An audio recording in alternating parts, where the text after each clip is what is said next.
సెలవులు వచ్చినాయంటే ఊర్ల ప్రయాణం పడతారంతా. నిన్న రాకిట్ల పండుగ, ఇయాల అయితారం. మంచిగా ఒక రోజు కలిసి వచ్చిందని నిమ్మల పడొచ్చారు అక్కలంతా. ఇక గుళ్ళు గోపురాలు బగ్గన తిరిగిండ్రు. ఇక అయితారం నాడు నర్సన్న గుట్ట మీద జాతర సాగుతుందాయే. పట్నంకెళ్ళి చుట్టుముట్టు ఊర్లకెళ్ళి గుట్టకు బయలుదేళ్తారు. మన తాను ఇట్లుంటే ఇక తిరుపతి కొండ మీద ఏమైతుందో అరుచుకుందాం పాండ్రి.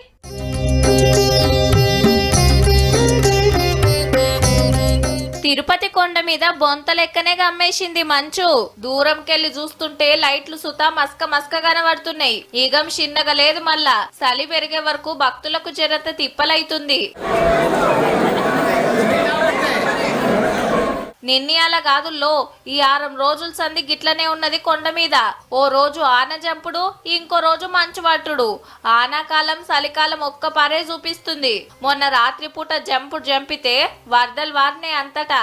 అంత పెద్ద వాన పడ్డాక తెల్లారే గిట్లున్నది. తిరుపతి కొండ అంటే చుట్టూరా పెద్ద అడవి, ఎటు చూసినా పచ్చదనమే. ఘాట్ రోడ్ మించి చూస్తుంటే మబ్బులు దాక్కుతున్నట్టే అనిపిస్తది.